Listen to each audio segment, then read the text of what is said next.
all cushy. It feels like it's awfully low. A little bit farther than I expected. Those laid back too much. Okay. She's not here. My surface wouldn't connect to the thing. No, that's why I don't, I got my paper copy finally. See, you got. Oh, that's weird. But she's not here. So I took it. Yeah, I paid that. I won't, I'm gonna write all over it. I'll write them. Did you go to the Last week? Yeah. How was it? It was really good. It's always nice to see everyone. It's always nice to see everyone and get caught up.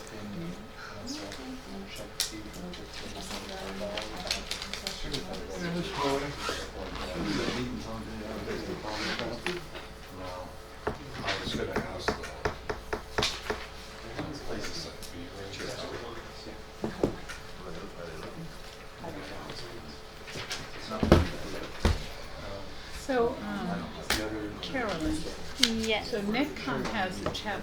Does, The chaplain, yeah, falls under Nick. does, the other, does the Intel school have a chaplain? There's like 6 chaplains that fall under that chaplain. Is one assigned, do you know, to the Intel? I think so. I just don't know who. William said yes. Yeah. I don't remember who. That's okay, you don't have to know who it is. They weren't even all there today. There's quite a few of them. I'll send you his contact. Oh, that would be great. Well, actually, Yeah, we I'm can. gonna give it to Jennifer. We'll just make a suggestion that they invite them to do invitation. Oh, yeah. That's a good idea. We're on in general. We'll have some fresh coffee in just a minute. Yay. That is so fantastic. Sorry, Maria's not here and, you know, It's all right. That was, And it all goes to. and William, when you get That's yours, right. would you get? No. Do you ever see the movie Airplane? Every time I have a cup of coffee, I think of that little boy. Do you remember the line I'm thinking about? A Splenda and a drop of cream. I have Splenda, it's not there. It's just- Thank you. Oh, Kelly brought us all drinks. Kelly. Kelly. Yes. She brought us all drinks. Kelly. Where is that Kelly? It's not all mine. And she's shaking. Girl. Not all mine. I'm shaking. What? I'm glad. Should turn off all the ringing phones that are gonna. Turn on phone, yeah, that would be good. Gwen, are you coming to the Miss Sierra Vista pageant on Saturday? Yes, I think so. Okay. Want to buy a ticket? You know, I actually have tickets. Do you? Yes. We have a Rebecca's a thumb contestant. drive. I saw a series of emails floating through. It took me a little while. I finally figured out what's going on, but I didn't, you had my okay on that. You know Carolyn's a judge. No, I didn't know that. You're a judge at the Miss Sierra Vista. So Have you ever judged a pageant? No, I have not. So every year we have one judge has to be a novice. Never done it before. And I'm really good at being a novice. They sent us, Mary dropped off, or Roger dropped off a binder with all of those. Then we got Giddy. It'll be fun.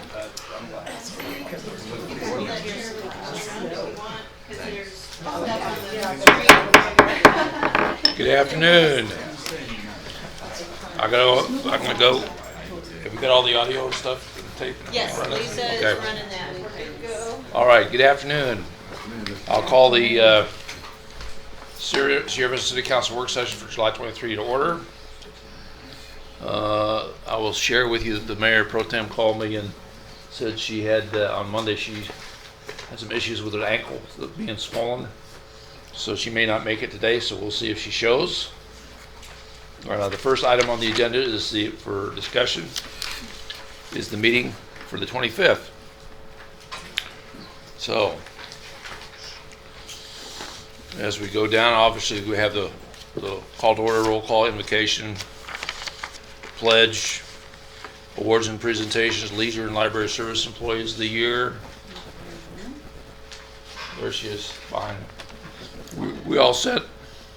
Yes. Okay, city manager, anything on the meeting or bids or anything else on your report that you want to cover with us today? What's that? Not yet, but I'll find something. You'll find something, okay. Item 2 is a consent agenda. Any discussion on the minutes for 11 July? Any additions, corrections, deletions? Okay, so we're good on the minutes. And we moved the removal of a youth commissioner to the consent agenda. Any discussion on that? It was for basically lack of attendance. Well, it was, He graduated. he Or graduated graduated too, so he's and no longer- went to the military. Okay, so he's no longer around. He's not here. Okay. We wish him well. Chuck, was there another move? There was another item we were going to move to the consent agenda? Was that it? I was looking to move item 5. Jill here. Yeah. Jill, Well, it's just authorizing David to sign our expenditure limitation report. I think that could probably go on. Okay. on the consent agenda, and we'll cover that as we go down here so everybody knows what we're talking about. Item 3 is a liquor license. Jill, you want to give us the status? Sure. Mayor Mueller, members of council. This liquor license is a Series 12, which is a restaurant liquor license that has been applied for on behalf of Schlotzsky's and Cinnabon over on the corner of 90 and 92. The public hearing was posted per state statute on the facility, and no comments have been received pro or con. The police department has done their background check on the applicant and has no objection to it moving forward, and if approved Thursday night, it will be returned to the state for final action and issuance. You have Okay. beer with your cinnamon rolls. I was gonna say, I was having a hard time visualizing beer and buns. Beer and buns, yes. They could serve a Well, they lunch. have sandwiches and beer. How many sandwiches and pizza? Soup and was a sandwich. joke. Okay, so any other serious questions on this item? Okay. And that's our only public hearing item? The reason I asked that question is because I see item number 7 coming up, which is the acceptance of the annexation. That's not, we're not required to do another than a public hearing on that one? No, we're not, Mr. Mayor. Okay. What if somebody comes to speak on it? Well, if they will sign up to speak, they can speak. Do we speak during call? Yeah. Do we speak during call of the public? or- Well, we have allowed them to come if they say they want to speak about item 4 and it's not in the call of the public, then we normally let them speak on item 4, but we're not required to do that. Yeah, and just for the newer council members as well, I mean, certain items are required to be public hearing items by state law. It has always been the practice of Sierra Vista City Council to treat all items as public hearing Essentially, items if somebody wishes to speak on them. So that's always available to the public. Okay. So that was resolution number 3. Item number 4, property tax levy, and that is, I got it, Mr. Mayor. okay. Final step in the budget process, this approves the property tax levy, and once again, it's going to reduce your property tax levy from 0.1136 cents to 0.1124 cents. And that is really it. Questions or discussion? Oh, sorry. Okay. Yeah. I usually distracted. I'm like a cat with a piece of yard. Oh, the coffee's ready. Okay, gotcha. Okay. Resolution 5, and that's the one. Yeah, basically, Mr. Mayor, the state requires that the council designate a signatory on our expenditure limitation report, which would be, in this case, the city's chief financial officer. So it's really more a clerical thing than anything, which is why I think it probably could be moved to consent. But it's essentially an administrative item. Okay. So does anybody have any questions about why we have to name our chief financial officer in writing to the state every year, yeah. Until death do us part, okay. Okay, item 6, declaring the East Soccer Field location of Domingo Ohio Sports Complex, the Terry Fawcett Sports Complex, I guess. So that would be the Terry Fawcett. And Field. who's going to do Laura's this? gonna do that. Laura? Yeah. Thank you, Mr. Mayor, members of council. This resolution is requesting council approval to dedicate the East Soccer Field located at the Domingo Ohio Sports Complex as the Terry Fawcett Freedom Field. Terry retired from the U.S. Army as a CW4 after 24 years of service. He was a longtime Sierra Vista resident and highly respected community volunteer. He and his wife Karen raised their 2 sons, Jason and Cohen, here. Terry coached many local soccer teams, to include the Rolling Thunder, the Eagles, Aces, and ultimately the Sierra Vista Freedom competitive soccer team through the Sierra Vista Soccer Club. Coach Fawcett was also the head varsity coach for Buena High School for several years. During those years as a soccer coach, he became a friend to all, a mentor to many young men and women in our community. He cared deeply for people, and he loved spending time with his players, using soccer as a metaphor for how to navigate through life's challenges. His positive influence, timely advice, and his very easy smile will never be forgotten by those whose lives he's touched. Our community lost Terry on April 29th of 2018. This field dedication would be a wonderful way to honor this great man who gave so much of himself to others. And if this is approved, the Parks and Recreation Commission would like to host an official dedication to coincide with the completion of the artificial turf project. You need to highlight it was recommended by. By the Parks and Recreation Commission, yes, unanimously, sir. Okay. And I'd be happy to answer any questions. Question? I had a question. So Domingo Pies, where did that name come? Are we switching out the No. name of the field? Domingo Piles is the entire complex. That's correct. Okay. So this would be one field. Just like we have one field, the Arbin's Domingo Pies Field complex. is there. Each field could be individually named, is what we've been doing in the past. Okay. So the complex would stay the same. Did the commission come up with the naming, or did the Naming of did the Terry family come or forward to we- request it? We actually Just threw it wondering around for a process. while. We've been working on it. Laura brought it to the commission's attention. They did some research. We reached out to the family, talked to the family, wanted to make sure it was okay before bringing it to the rest of the council. So out of everyone, it could have been, I guess, chosen. It was probably the best fit and the best everything. So Okay. What? Well, and that's a good point, Laura. Yeah. Could you just tell us what the process would be for nominating someone to have a field or any other facility in your department Yes, named Mr. after? Mayor. They could approach the Parks and Recreation Commission at a call to the public, or request to be placed on an agenda for discussion, and the commission would then kick around, discuss it, and then vote on a recommendation. And then once that recommendation is made, we would present it to council for consideration. Also, Mr. Mayor, council does have a naming process that's been approved by council in place that they're following. Okay. So we're following procedures. Okay. Okay. Any discussion? Further questions? Okay, thanks, Laura. Appreciate it. Item 7. Jeff, I'm assuming that's why you're here. That is why I'm here. Oh, Okay. I do love to do these meetings. you too, huh? Look forward to seeing you Thursday. I will, yeah, I'll be here. Thank you, Mr. Mayor, members of council. This is a request.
there was a couple of, I'm trying to find my notes, a couple of points that were made at the last council meeting that, we kind of said that we would follow up on this issue of kind of, I don't wanna say accusations, but comments made by community members about the process of annexation. And I'm trying to look. I don't know, we kind of I would like to see some follow-up on some of those items that were brought forward, saying that like there was an accusation that the Golf Links property, that they said that she didn't really understand it She or signed up. something. She signed But it. she That's didn't, what she signed the petition. And my understanding from talking with Matt is she was mad because they misrepresented her position. They Who did, did? not the The- city. The neighbors. I spoke with her extensively Afterwards. after the meeting, and Okay. she denied that was Yeah, an she was issue. upset. So that does Okay. answer that particular issue. Was there other ones? Trying to find where I wrote down on there. I didn't personally have, a concern about, whether, because I think that people know that they're being annexed and they came to the city, there was a proactive action, it wasn't us proactively seeking. But there was requests by some of those property owners, not the ones being annexed, but the other, for some kind of ability for them to have a public forum about it. I know we aren't required to. Is there any thought on that? I'm not sure what if they were being annexed, obviously they would have been included in a public forum. We have postings of signs that say, these areas are being annexed, et cetera, and that's, I'm sure, how some of them found out about it. Mm-hmm. And by our own rules, we basically notify them ahead of time and let them know when the public hearings are, et cetera. And obviously that part, at least let them know when the public hearing was successful because they were Yeah, there. 'cause they came. Even Of though course. they weren't subject to annexation. No. Right. Now keep in mind that the public notices, the signs are all there to notify those within the annexation area of the hearing, public hearings, not to notify the adjacent property owners. And so, in that respect, we accomplish that goal. Yeah. Mayor Mueller, Councilmember Pacheco, I think too there's a difference in terms of various annexations that have been attempted. Some are larger scale annexations, like doing a Fry or Montebello, Soldier all at once, and in that case, it's not a small annexation, you don't have all the property owners maybe in favor of it, in which case we generally always have, public meetings with the area to go over the pros and cons of annexation. For these smaller ones, single lots or a few lots where people are coming in voluntarily, we're really only working with a few people, and the other people in the neighborhood aren't necessarily affected by the annexation. So, I think a lot depends on what we're annexing. I think we're probably going to see a few more of these types of requests here when the tax bills come out, because the Fry Fire District tax will be going up for some of these properties in the county.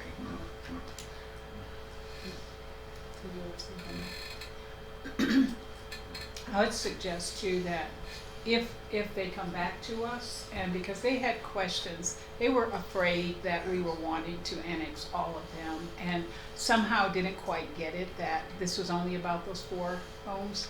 I would suggest if they come back and want to do a community question and answer about what is all the annexing, even though I thought we did a really good job, you did, and I Jeff thought you and answered their others, questions well. of explaining it all, but should they come back, I think we could spend some time with them again.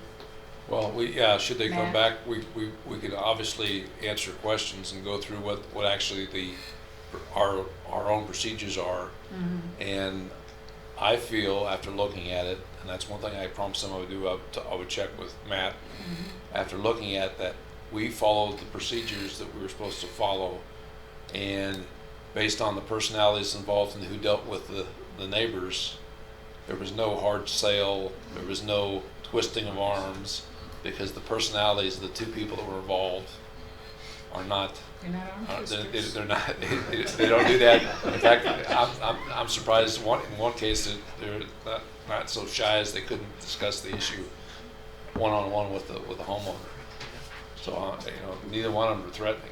Yeah. Well, and quite Scare frankly, people. the tactics of that nature were exhibited on More the others. on the other side. Well, and that- the other thing I will say is, in their defense, is that There was a history there. There's a history there.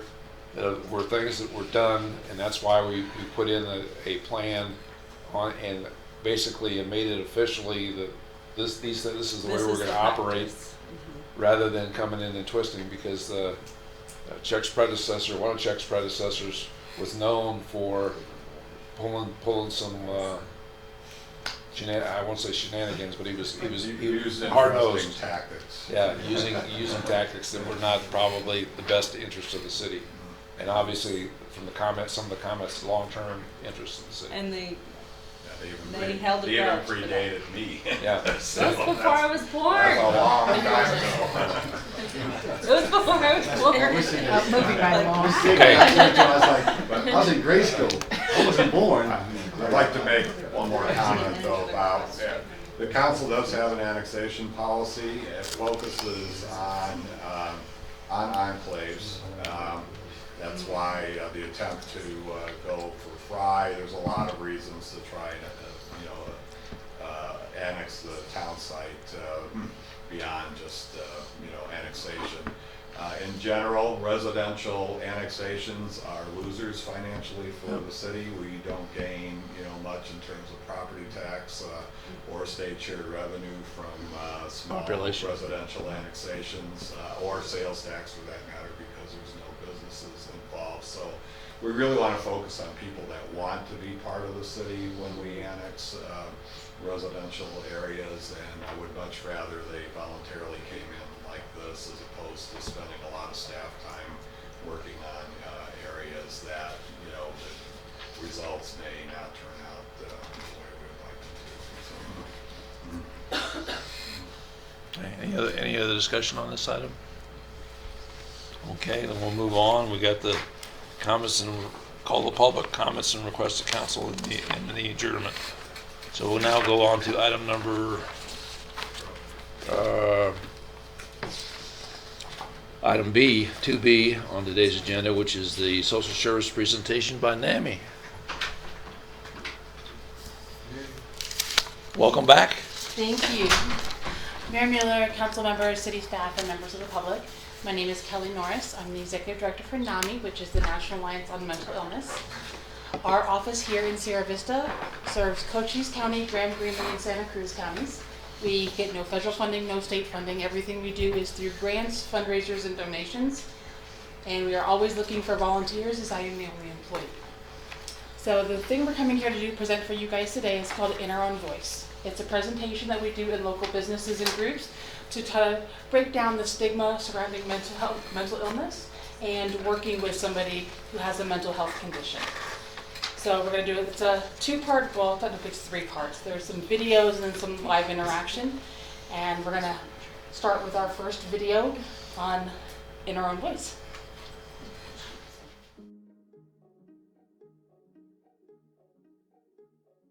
Hi, I'm Henry. Hi, Andrea. Nice to meet you. Hi, I'm Amanda. Alika, how are you? I'm good. Nice to meet you, Dave.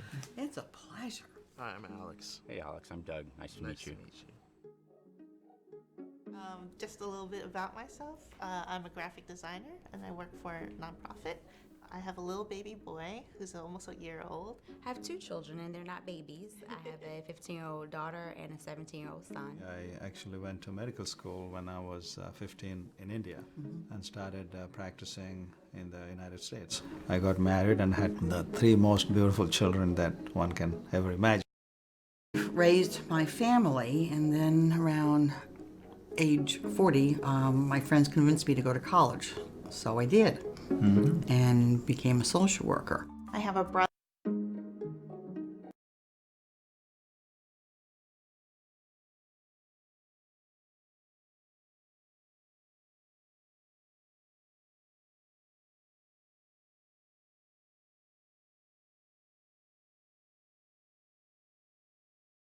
How long have you been in the community, and how about what is your number of folks that you service in the greater Sierra Vista area on a regular basis? NAMI itself has been a nonprofit affiliate here in Sierra Vista since I believe 1994. Yeah. I have been with them for almost 2 years. We offer advocacy, education, and support to anyone in Sierra Vista or the surrounding communities. Like I said, Cochise, Graham, Greenlee, and Santa Cruz. Anybody can walk in our door at any time and look for assistance and support. We have advocated for people who live in apartment complexes and they need a reasonable accommodation. So we go with them to help them mediate and find that reasonable accommodation. We do parenting classes where we teach parents how to navigate the 504 IEP and medical system like Access to be better advocates for their children with a mental illness. We do family classes, which I believe are 8 weeks long. We do 1 day a week, and those classes teach family members about the different illnesses that are out there and about their family members' specific needs within that illness. And then also the big crucial component for a family class is for family members to realize that they themselves need self-care and time away, to not burn themselves out by caring for somebody else all the time, but making sure they get that critical self-care as well to help them care for their family members. We also have a peer class, which teaches coping mechanisms, recovery skills, and relapse prevention. And the greatest success story that I know of from a peer class actually happened before I came along. Lori knows the story very well of a gentleman who could not live on his own, felt like he was not able to live on his own until he attended our peer class. And then afterwards, he felt he had the tools necessary to go out and get an apartment and live on his own. And he did it, and he's been on his own ever since. The classes and programs and presentations we offer are always free of charge. We don't want financial obligations to be a barrier for somebody looking for support and resources. We offer support groups every Thursday. Well, we're taking a break in the summer, so it's one week a month in the summer. But every Thursday in the CBIS building, which is 4755 Campus Drive, from 5:30 to 7, we have a family support group and a peer support group. And there's no clinical therapist in that group. It is peer support, so they can talk to other people who have lived in these situations and provide help and resources and just Social connection. yeah. We also have a lending library, which I'm excited to say we just received a grant from the Arizona Lottery for $12,000 to update the lending library at NAMI. So we're going to be getting a new laptop and new scanning software, so when we also go out into the public with our resource tables, we can bring books from our resource library to the resource fairs as well, and people can check out from us directly there instead of needing to come into our offices. So we've got a lot of big changes coming with that. Everything is free in the resource library, and it's all mental health books. Do you have any idea about how many clients you service on a monthly or quarterly basis or a yearly basis in the community? In Sierra Vista, we have done, oh goodness, I would say probably close to 1,000 people. And that's a month, or is that on a continuous basis? It would be on a continual throughout the year, yeah. Because we do classes where we have, in the schools, we go into the schools and teach not only the teachers in the schools, but the students as well. We go into businesses and organizations and just try to meet the needs here in Sierra Vista and the surrounding communities. And you got a card for the chamber too, right? Yes, we do. Okay. We're a member of the chamber. Okay, good, good. And we try to be for the Festival of Trees. Yep. And then we try to be involved in the communities as many ways as possible. I'm sure that some of you are familiar with us. I am also the chair for the Commission on Disability Issues for Sierra Vista. Can't sound. I don't know what I did. Sorry. Just a little bit about myself. I'm a graphic designer and I work for a nonprofit. I have a little baby boy who's almost a year old. I have 2 children and they're not babies. I have a 15-year-old daughter and a 17-year-old son. I actually went to medical school when I was 15 in India and started practicing in the United States. I got married and had the 3 most beautiful children that one can ever imagine having. I raised my family, and then around age 40, my friends convinced me to go to college. So I did, and became a social worker. I have a brother and a sister that I'm very close with, and my mother and father are still together. They've been together for 30 plus years, and we're a very close family. I enjoy the beach and spending time with my 9-month-old puppy, Snoopy, who I love with all my heart. I consider myself a community activist. I work with people with addiction issues, people that are homeless. What I really like to do is draw comic books. I've been doing it since I was in middle school. My diagnosis is schizoaffective disorder, bipolar type. Borderline personality disorder. PTSD. Bipolar disorder. My diagnosis is major depressive disorder. I think I tell my story so I don't forget where I've been. I want to be able to dispel those myths that's out there about mental health conditions. Yeah. I'm an actual person, and I have a voice, and I have a story to share.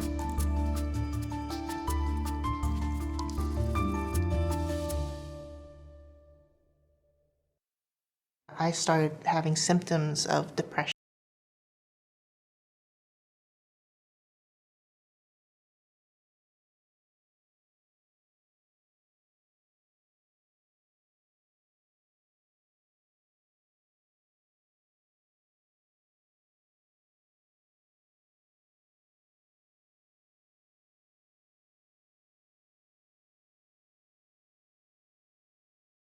Caverns.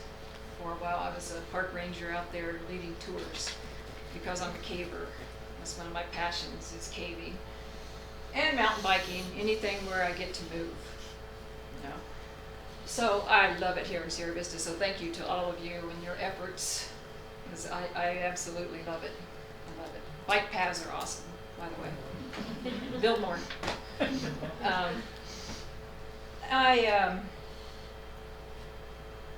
Been married 29 years, and we do not have any children. We have pets. We have our 2 cats and a dog. And that's a little bit about me.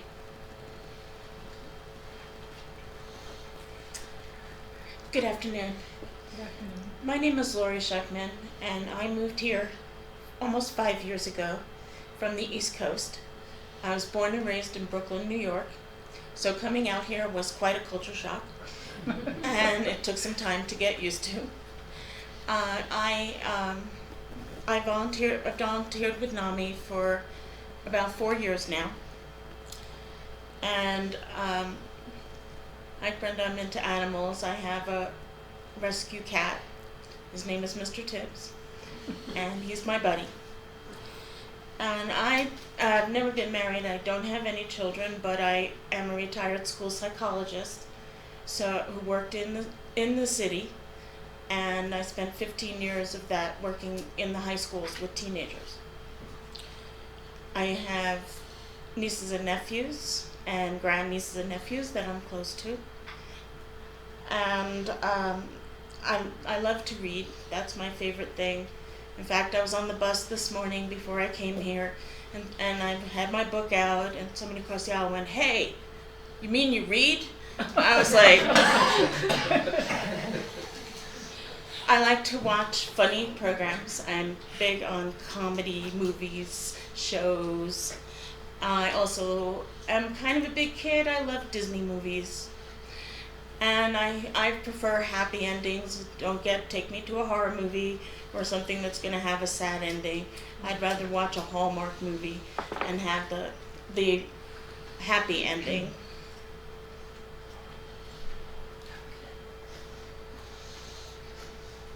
And then who am I? Existential questions since I was 15. And I used to say to myself, I'm having my midlife crisis at 15 years old. I was suffering from this unbeknownst to me for most of my life. I was in my early 30s. I had a 6-year-old and a 2-year-old. My husband left for work, and I closed my bedroom door, and my sons were on the other side of that door, and I was done. With depression, I would not go to work. I would call out of work for days on end. I didn't eat. I slept all the time. There was about a 3-year period in my life where everything I did and said was, sort of a product of the world of delusions that I was living in. For quite some time, I didn't even recognize my symptoms because hypomania can look organized to me. So I can get a lot done in a very little bit of time. And it didn't become a problem until they noticed that I wasn't sleeping for like days on end. I hallucinated every single day. I had hallucinations with all 5 senses. And then the anxiety sort of builds and builds and builds until it becomes kind of like a paranoia where, you know, everything is sort of out to get you. I couldn't express any normal emotions. I couldn't cry. I couldn't do so many things that people did, and it would bother me. My way of dealing with it primarily was with drugs, and I know now that that's suicide on the installment plan. I started using alcohol more. I started self-harming more. My friends, when I was a junior, saw the scars, and it was horrible. They judged me. They said that I was doing it for attention, and they didn't want to hang out with me. I started self-medicating for a while, and not drugs or alcohol, but with gambling. After I lost my job, I became homeless. I committed minor crimes to feed my drug habit, lived on the streets, and finally, eventually was arrested and sent to state prison. As a result of my illness, it led to some criminal activities. I've served 5.5 years' time in prison. And when that happened is when all these things got unraveled. Some people said bipolar disorder, some people said ADHD, some people said PTSD, and none of them seemed to make sense for me. It was a diagnosis that evolved over time, several different hospitalizations, several different diagnoses until one eventually stuck. When I was told with the depression, I didn't hear that word. What I heard was crazy. So since I knew I was not crazy, I couldn't accept that diagnosis. We've all heard jokes about people with mental illness, people with mental health conditions, and the last thing I wanted to be was the punchline to someone's joke. I was a special education teacher, so there were kids in my class that had ADHD or had bipolar disorder, and just listening to those teachers and how they talked about those kids, it didn't make me want to come out and share what I had just learned about myself. I felt that I wouldn't be accepted and that all my work would be dismissed as, not credible because I had a mental illness. For me, it's a cultural thing. So if you're dealing with mental health issues, you go to church. So I remember doing a lot of that. I'm Hispanic, I'm Puerto Rican and Dominican, and our culture is mental health is taboo. You don't talk about it. So I struggled with really accepting that I had an issue. I felt no one understood. Not even like my partner now, wife. I didn't think she really understood, even though she had a lot of compassion for me. I just felt very isolated and felt very alone. And there were times that I did contemplate suicide. Christmas Day, took all of my pills, and I was going to overdose. And I'm sitting at the edge of the bed with the pills all right there. It was never about being dead. It was just ending the pain. And these friends that somehow I've been blessed to have developed over the years knew something was wrong, but they found me.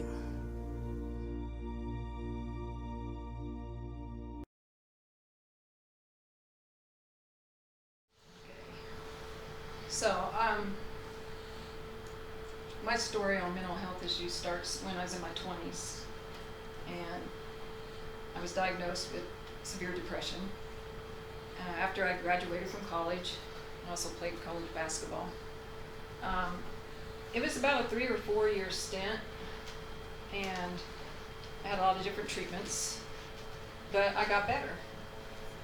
For 24 years, I was better. And then in 2011, I don't know if it was a lot of life things that happened to us, but the depression was back. And I knew it was back. And even though I knew what had happened before, it was happening again the same way. I couldn't stop it. I felt hopeless and helpless against it. With my depression,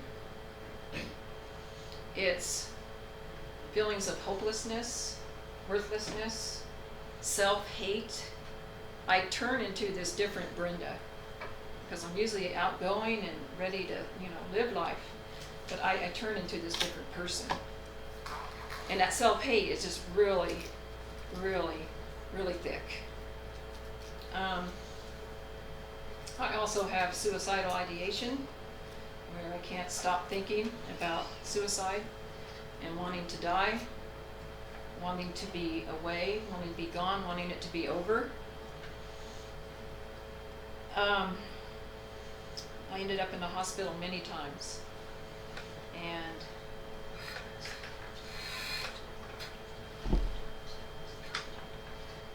I know this was difficult on my husband and my family and friends, and I had 2 serious suicide attempts, and so those were some pretty dark days.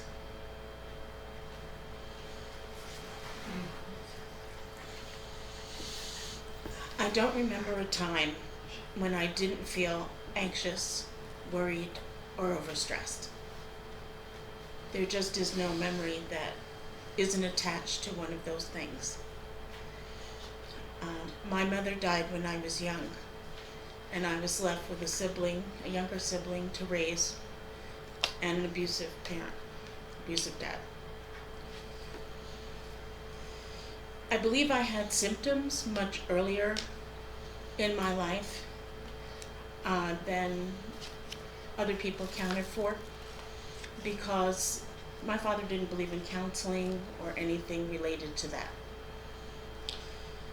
When I had my first real episode, I just was not in reality for a while.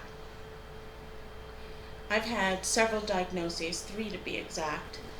First, clinical depression with psychotic features, then paranoid schizophrenia, and the one that I have right now, which is called schizoaffective disorder, which I've been told is kind of the worst of both worlds, because you have some of the symptoms of schizophrenia and you have some of the symptoms of a mood disorder, like depression. When I had my first episode, I saw things that were not there. I walked into the living room of my apartment and I saw writing on the walls of that apartment. And it wasn't positive stuff. It was very, very dark and negative. And it was all about what a terrible person I was. I would go into a store, and if I saw some people over in the corner talking and laughing, I right away knew they knew something bad about me, and they were talking about me, and I was the one they were laughing about. For a week, a white van parked down the block. I think my neighbors were having some construction work done, but to me, it meant that they were in there recording my conversations that I had inside my house. When I had my first hospitalization, I wouldn't eat or take any medication because I was afraid that they were trying to poison me. I would only eat what was already wrapped, and I would check it. And if you have MASH fans, you know how Hawkeye would smell everything? Before he ate it, I would examine it to make sure that nobody had put a syringe into it, there wasn't holes in it. And it just, there was just times where I saw things and heard things that other people didn't. And I really couldn't accept any of that because I worked in mental health. I was a clinician. How could I have a mental health condition? That somehow didn't seem right, and it seemed to work against all my years of going to school and working on my degrees. It just didn't make sense to me inside my own head that that could possibly happen. Can you imagine, just for a moment, waking up in the morning and not knowing if what you're looking at is actually there or is actually real? that's what I was going through. You know, you might think something and go, yeah, that's right, that's what's happening, and you'd say it to someone else and they go, that doesn't even happen. It was a very scary time. And I was talking before about reading on the bus. The thing that made me realize something was really wrong was not the writing on the wall, was not the people talking and laughing. It was the fact that all of a sudden I couldn't read. I would open a book, and I read all the time to escape from what was happening in my home and other things. I would open a book, I'd look at the pages, they wouldn't make sense, and I would just close it again and walk around with it.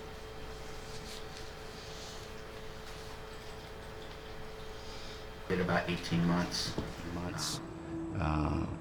One of the most notorious prisons in California. After I got out, 90 days later, I was right back in prison. I knew that what I had been doing wasn't working anymore, and that I didn't want to spend the rest of my life in prison. I remember when I was in the hospital the last time, and my therapist, she came to me, we were talking, and she said to me, I really need you to commit to life, because if not, we can't work together. What I remember is that I just opened myself to the risk of living. So I knew I needed to get help, but I didn't know what help looked like at that point. I didn't even know if it was possible. When I ultimately became aware of the fact that I did have, a mental health condition, I always call it the best day of my life, because it was just infinitely better than what reality I was living in. I feel more liberated. I don't have any skeletons in my closet. I would have saved myself a lot of headaches if I would have accepted it a lot earlier in my life, but you can't change the past. You just turn the page and just start a new chapter in life. Once I realized, I had a mental health condition, the very first thought on my mind was, okay, how am I gonna get on top of this? I didn't recover from pneumonia all by myself. I didn't recover from depression or post-traumatic stress disorder all by myself. It took many years to find the right therapist, and I think what made them the right therapist is that they really seemed to genuinely care to listen to what I had to say. I find it's always really necessary to sort of advocate for myself, within the mental health system, just because I know if I don't do it, nobody's gonna do it. The doctor at first wanted to see me once a month, but I was like, no, we're meeting once a week. We did it daily in the beginning, then every other day for many, many weeks, and then maybe 3 times a week, then twice a week, once a week, that sort of thing. Family therapy was a little challenging. My dad didn't really want to go, but in the end, it really brought us all closer together. My family, they've been a tremendous help, in my recovery. I think the number one thing they did for me that I can't thank them enough for was they never gave up. I started on medication when I was in 9th grade, and my dad was very against it. My mom is a little more open, and she wanted me to get on medication. She knew that there was something that just chemically wasn't right with me. I still feel my depression every single day, but the medication I take just gives me the ability to do the things that I need to do. I think it's important to kind of be in tune and communicate with your doctor with the different side effects. The most pronounced side effect for me was this overwhelming sleepiness that I would get. The side effects that really bothered me the most was not being able to think, just confusion. The only one that I have right now is the weight gain.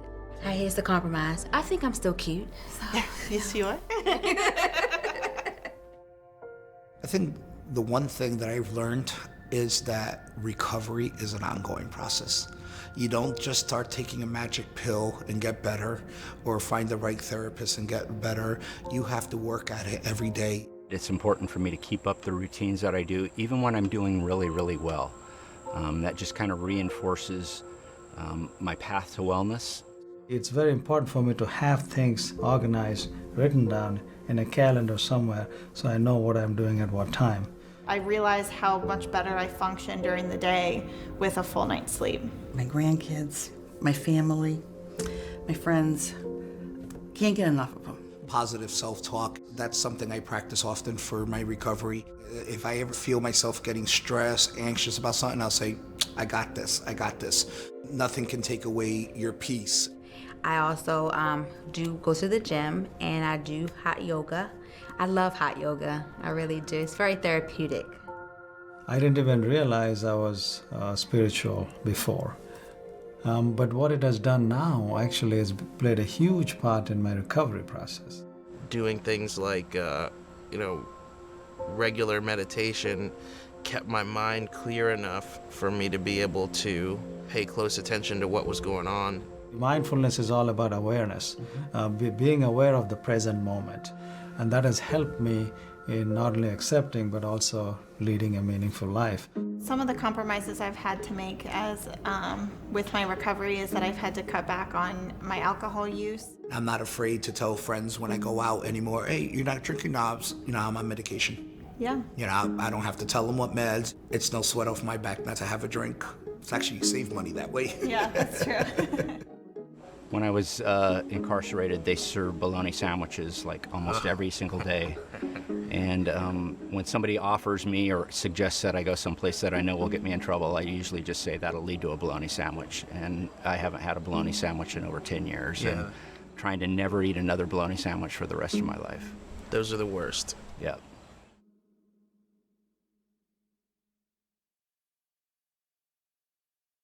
Some of the treatments that I've had, of course I have a therapist and a psychiatrist, try all kinds of medications.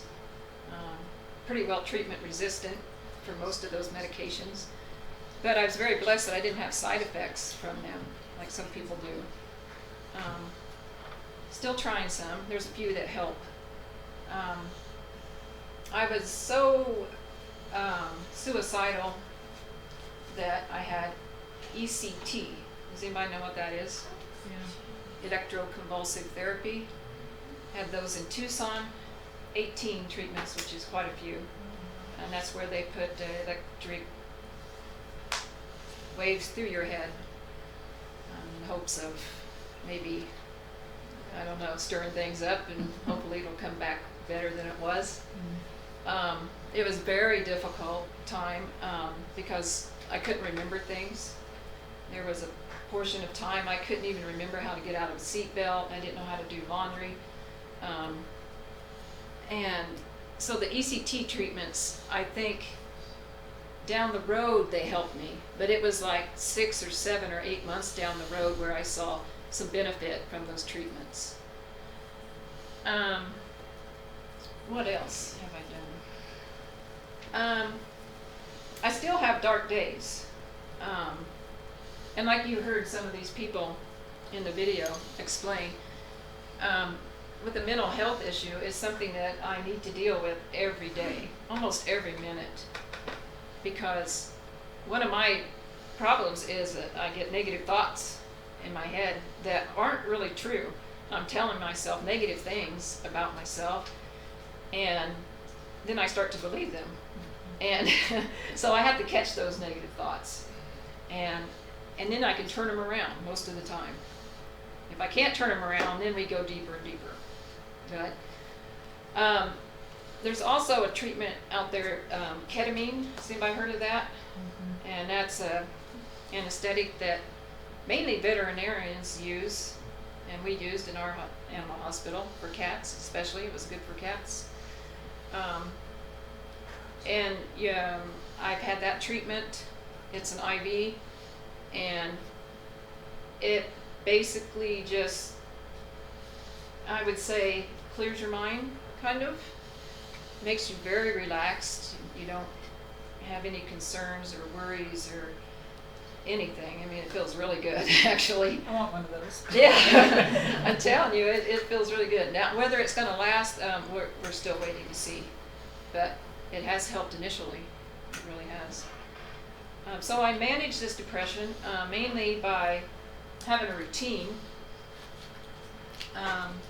Exercise is really good for me. I get tired of exercising, but then I tell myself, hey, you're physically able to exercise, get out there, you know? And so that's the main thing that's usually in my daily schedule. And I also go to therapy when needed now. I don't have to go all the time. And support groups help. NAMI has definitely helped myself and my family. My husband went to the Family to Family course, and that really helped him a lot. So if you know anybody out there who's a family member of someone who has a mental health issue, make sure you hook them up with Kelly and NAMI, because it's very, very helpful. Coping skills, like, you know, it's basically life coping skills that we all do. Get enough rest, eat well, you know, all that. It just, I need to watch it and try to make sure that I keep myself as healthy as possible, and then that helps my mental health.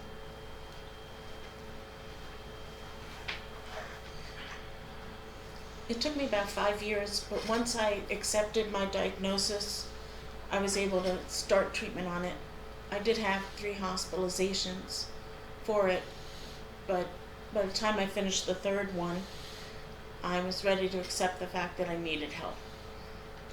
I wound up with a very supportive and very good psychiatrist. We worked together for 14 years. And I would come to my sessions with her with notes of what I thought was going wrong and what I thought was working right. She got me from 5 medications down to 1 to be stable. She got me stable. In some ways it was her and the medication, but she always said that I could help myself in the treatment as much as she could help me. So it was some of my work, a lot of my work as well. And she also, when I left working with her to come out here, she used a different word than we'd use at NAMI. Instead of saying I was in recovery, she said I was in remission, like someone who had cancer, because the crisis part of the illness was over. So it's remission now. And how, I'm sorry.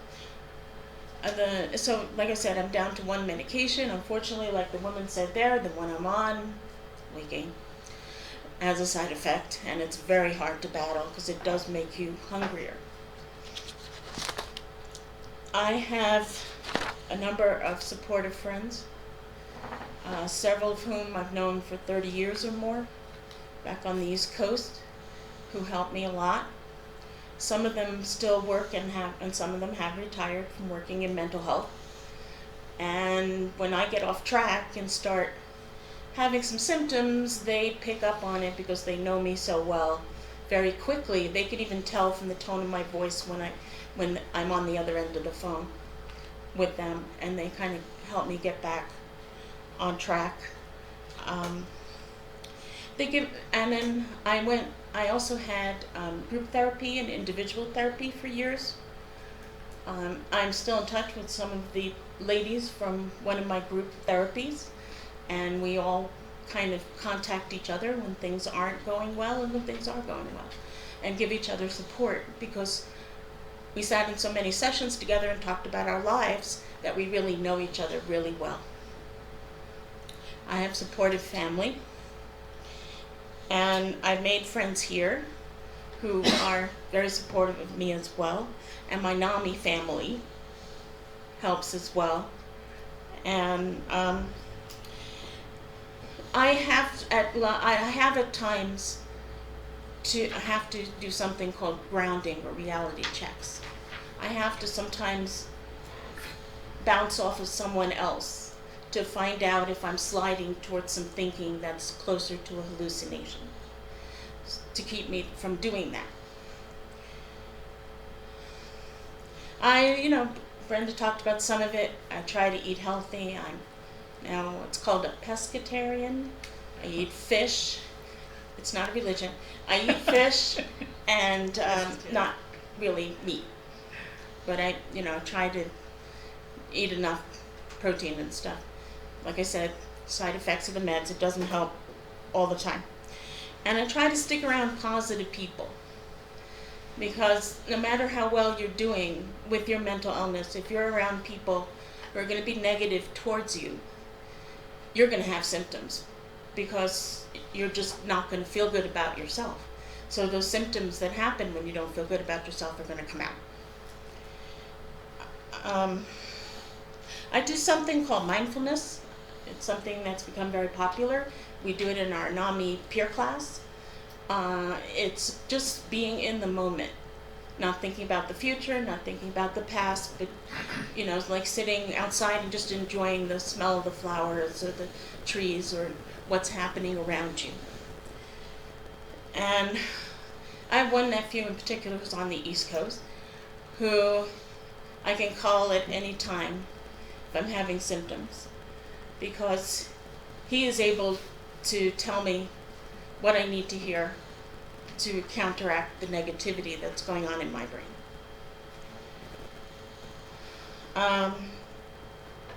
I'm lucky. I have friends, who are supportive and will help me. The other thing I have to do is get enough sleep. If I go 3 nights without a certain amount of sleep, I will have symptoms. And I know that, so I try and make sure I have some kind of really good night routine so that I get to sleep around the same time and I get, my meds all together. I like to read. It takes me out of my head and what I'm thinking. I like to listen to music a lot. I do exercise. I just joined Planet Fitness. Again, I mentioned earlier, I like to watch funny things. Funny videos, cat videos are good. All kinds of funny kinds of shows, Comedy Central, positive movies with upbeat messages, and I do a lot of volunteering. I'm on the Cody Commission with Kelly. In fact, in January, I'll be up for reappointment. Hint, hint. And She's after my chair. I do a lot of different things at NAMI. I wear so many hats at NAMI that sometimes I forget how many I have. I teach peer class. I do Ending the Silence with Kelly, which is our program to go into schools with. And I'm on Cody, and this year I added some more stuff. I'm now on the NAMI State Board. So it keeps growing, and I keep doing more. And I now am also a youth mental health first aid trainer.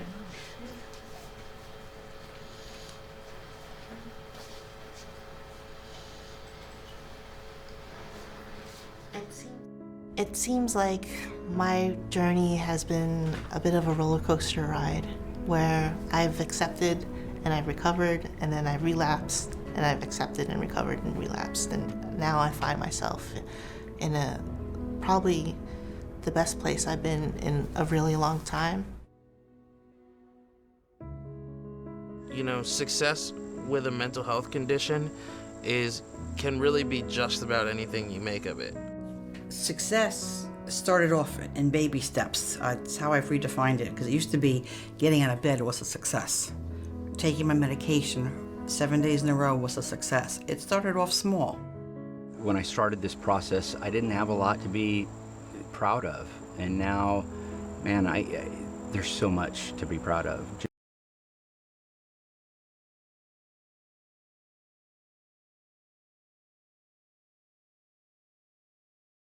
People were going to talk about accepting their diagnosis, and for some people, when they receive a diagnosis, they are relieved and almost happy because they know what was going on with them.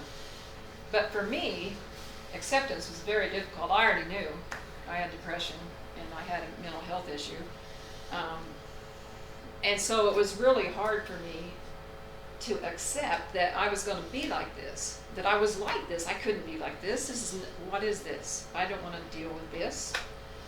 I fought it tooth and nail. I would rather deny it, and I did that. I denied it as much as I could. And I still do. I'm up and down with this. But I've learned that when I was in denial and when I wasn't accepting it, I wasn't taking care of myself. I wasn't managing the illness. It's like a diabetic who won't take their insulin, or somebody whose kidneys are failing and they won't go to dialysis. I mean, that's what it was.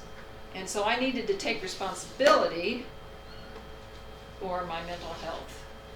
And so that was a big wake-up call for me, that moment that I said, Brenda, you're not being responsible here. So that was a big one. We also, we're going to talk about hopes, dreams, successes, which is difficult for me. I don't normally talk about my hopes, dreams, and successes. I can barely get through the next moment most of the time. It's hard for me to plan trips or anything with my husband. We're retired, ready to go. It's just difficult. I do hope to help other people that have mental health issues. And that's one thing that I strive to do.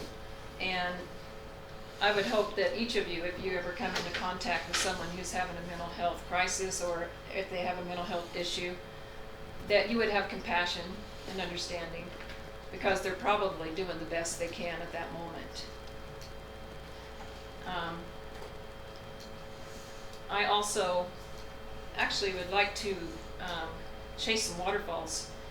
Lately I've become really interested in waterfalls. My husband and I went to Belize last December, and we saw quite a few waterfalls, and so they're everywhere, so I'm wanting to go find some more waterfalls. We have quite a few here in Arizona, by the way. Yeah. So, yeah, even over in Bisbee. Okay. So I'm hoping to do that. But once again, thanks for your service to the city. I really appreciate it, and thank you for your time. So my major success to myself is the fact that very shortly it'll be 20 years since I've been inside a psychiatric hospital as a patient. I want to continue my volunteer work with NAMI. I'm always up to learn and grow and do new things. I love to do research. I love to see that people, that I advocate and people get the services they need.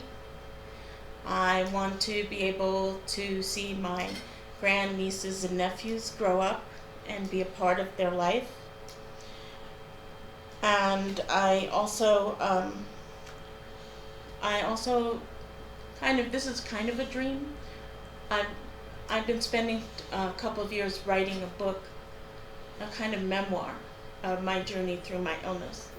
The only thing is, I can't get up the courage to do anything with it. But that's something down the road kind of dream that I have, so that other people could benefit from what I learned from having my illness and being in remission. Aren't they amazing?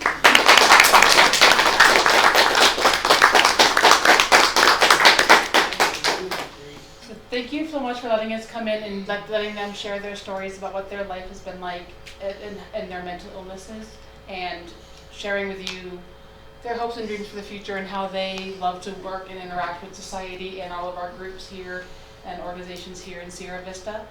Again, they are volunteers that come out and do this because we want to just end that stigma that surrounds mental illness.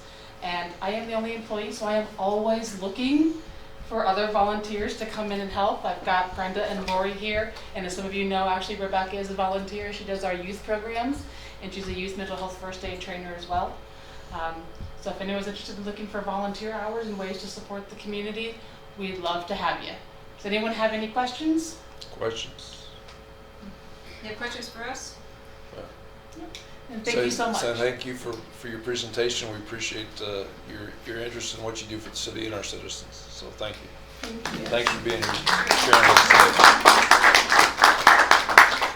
The next item on the agenda is the final report on the strategic plan, Our Future Vistas. This is last year's plan. Any discussion? Because I got some.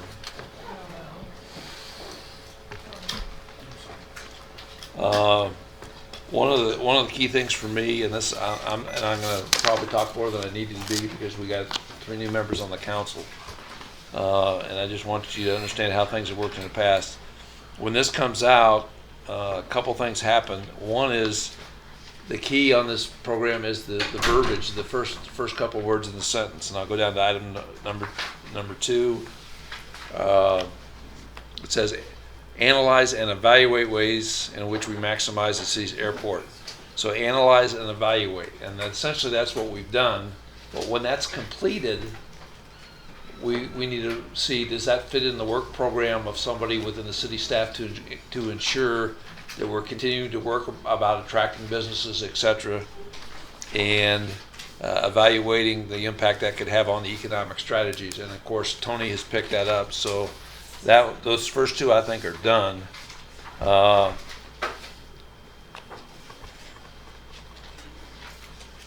The first one on the second page, it says develop and implement strategies to educate, attract, and facilitate growth of entrepreneurs.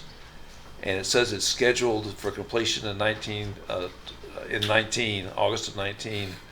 But really, that's a mission that should be part of Tony's ongoing operations. So in my mind, that's an ongoing thing. It's things we should continue to do. Excuse me, Mayor. Yes, ma'am. On that topic, that only covered the Sun Corridor piece. Exactly. It doesn't cover a larger small business. And so the question, and basically what you're saying, there's a hole there, and there is a hole there, because we were strategy to educate, attract, and facilitate growth of entrepreneurs and other small businesses within the community. So it needs to be an ongoing mission that needs to go somewhere in the staff. And obviously, just the Sun Corridor piece is not the only thing that we need to be doing. So that's an ongoing mission that needs to be put into a work plan or something else for our staff. Yeah, is that addressed in the plan that Tony presented, though? They're doing I believe it is. It is. I would argue that it would be linked into the framework that we developed across the city. And it also goes back to the role that we hired, that Mike was hired before I got here. And the other point too is if this is a public document, that kind of needs to be included in that paragraph. That's the thing. Okay, so because really this is basically our report card back to the folks to say this is what we did in the strategic plan the last 2 years, and a lot of these need to be and there's other examples that need to be folded into what the staff has done, and it needs to be stated here as well. Because they're doing it, it's just not, it doesn't show Well, it. yeah, it's a fair point, a sentence or 2 to say how now this has been integrated into our normal course of work would be a good statement to have in there, so we'll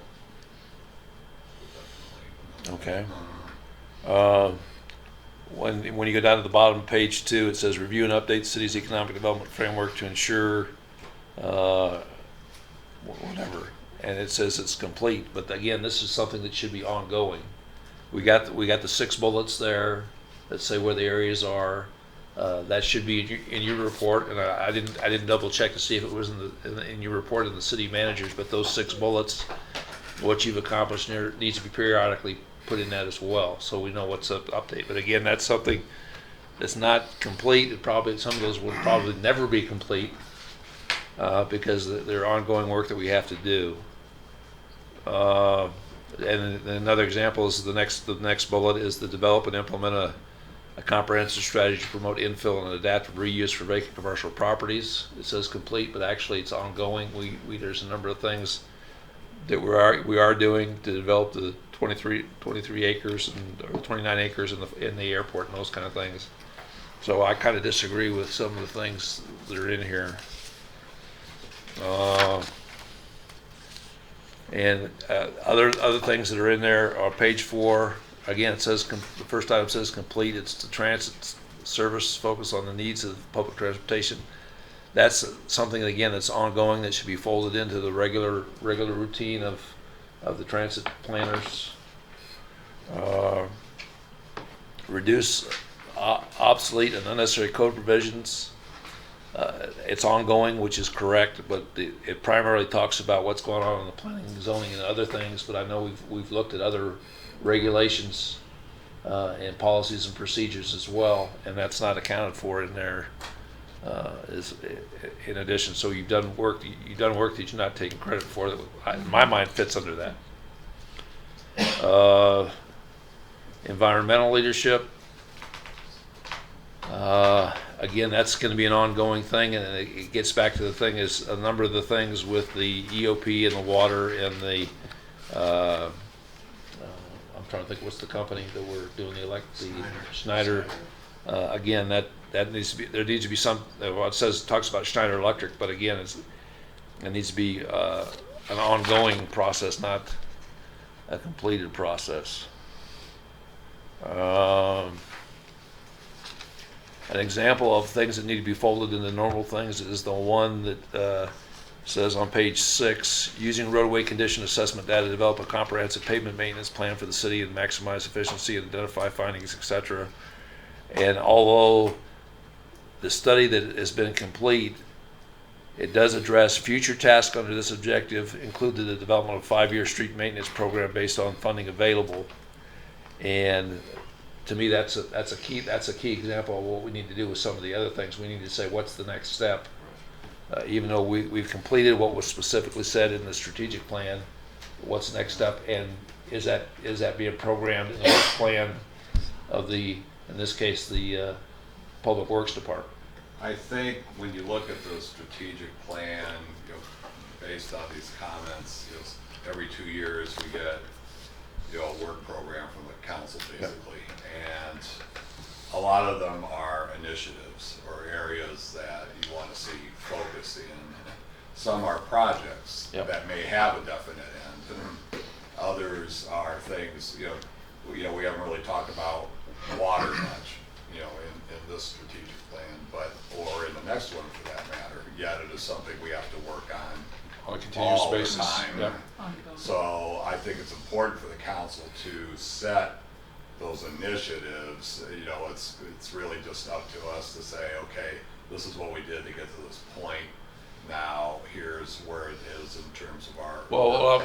The point I guess I'm trying to make, Chuck, on some of these, it logically follows. It's in my mind that some of it should be follow on to the next work program. And the good example is, probably the best example in here is the pavement process. We've already talked about what we're going to do for maintenance for the next 2 or 3 years, and we need to make sure that that's a formal program that's followed up on. And that's all it really needs to say here, is that there is a program, it's followed up on, it's done on a priority basis, whatever the standards are, and that's the example that I'm looking for on some of these items, because I know Tony has done a lot with economic development, and it may or may not be reflected in the program that he briefed us on a couple months ago. But again, it needs to say that here, that it has been reflected in his program. Well, in this I'm looking for something more thorough, I guess, as well. Well, you're looking for the next steps. Well, yeah. Is what you're looking for and where that is. And in this report, we can certainly say this is now signed economic development or whatever, and these are the things we're working on. Really, the next place you're going to see that is more in the executive report. Well, exactly. In terms of what's being worked on at the moment, what opportunities. And some of these things are in fact finished and done for. Others will lead into additional future issues that we need to have a plan or a program for. That's the whole point. And I would like to see, when that happens, I'd like to see something said in this document, because again, this is our report back to the folks on what we've done strategically for the last 2 years. And one of the problems that I see with this process is we have these objectives that we've completed. We've done a good job, and we've identified other things that we need to do in the future. but that comes out almost too late to incorporate in the previous Yeah. discussion we've had on the next 2-year plan of objectives. So that some of them may reach to a strategic level. That's the thing we need to keep in mind is this should be focused on strategic stuff, and then the programmatic things will come later. So I'm not sure the system's perfect. Probably never will be, but. Well, I understand what you're saying. Okay. Okay. Well, I just have another specific question on focus area E on page 6.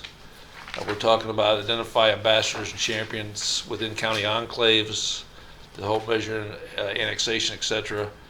And we list Hereford as a I saw that. annex or as an enclave. I don't think Hereford is anywhere nearby the city.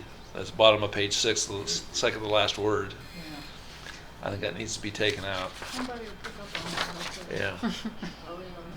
Yeah. So I can get with you, Victoria. I don't want to belabor this and beat it to dead like a dead horse here, but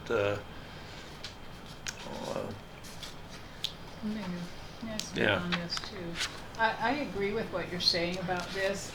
We all know that Steph's doing a lot of other stuff that they didn't bring up in here, and I would just like to wonder about this. In some of these, and I don't have a specific example, Steph might say, might have a sense of the next steps that we didn't think about, we didn't put in the next strategic plan, and I see no problem with that being in here. Is that what you're saying? Yeah, and that's what I'm talking about. Is what's really the next steps? And I know we get an interim one of these 6 months before. You got the 18-month report And that's the one where we as the council really need to look at this and say, is this the right status? What are the next steps? And we need to think about, use that as a tool to have the discussion when we set up the next strategic plan, so we're aware of that. Does everybody understand what I'm saying? Yeah. And I'm not sure we all did that. I know I was not focused on it, obviously, this time, and I apologize for that, but Chuck? Well, good example, I'll go back to the pavement management. One, obviously we wanted to have a tool where we could be more effective with limited funds to deal with street maintenance. So we found that tool to do that. It was presented to, it's a very cost-effective tool, one that can be updated. Maybe we're just looking at it, okay, we found that tool, we did it, and now we're gonna budget appropriately using this tool, but we haven't really told you, okay, this is what we plan to do, and this is what the tool told us to do, but it's still gonna be part of our normal work plan, we just need to let you know. Exactly, and you can do that through the executive report if you need to, or a special. Because it's gonna be reflected in the budget, Yep. Next, before it gets to the executive report, so. Okay. And again, I'll get with you, Victoria, with the specifics. Anybody else have any comments about the business? I think my thought is similar, that a lot of these had been discussed item by item in great detail in other sessions, in other work sessions, like the pavement index, like the PSPRS, and all of the, solution and stuff. But if there's the purpose of this report is not just to report back to us, but to the public.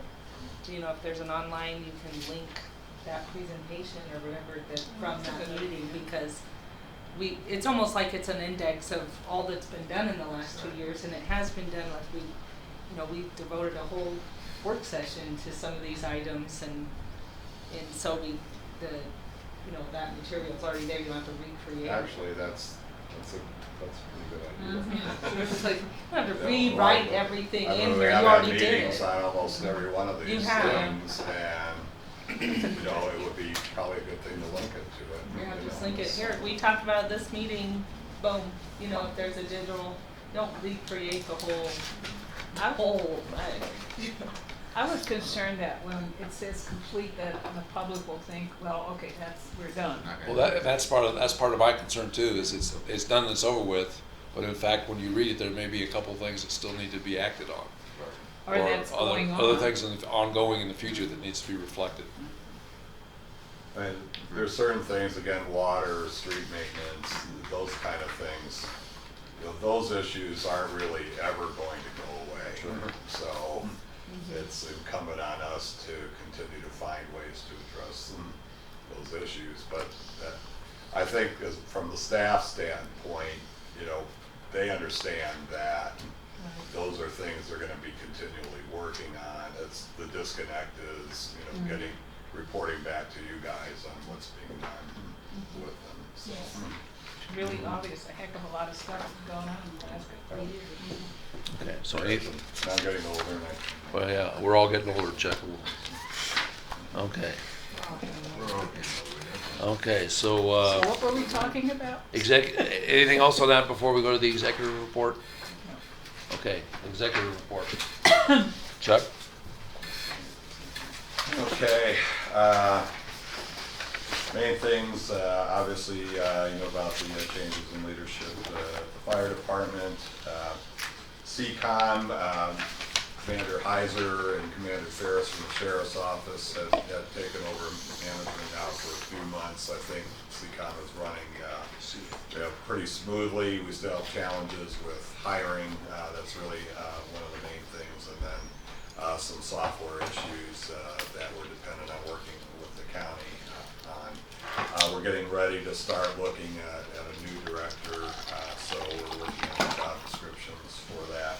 I imagine that'll take a few months, but I'm sure at some point Commanders Heiser and Ferris will be happy to relinquish their roles at CCOM and go back to their regular work. But I'm pleased so far. We're bringing on new members, Tombstone.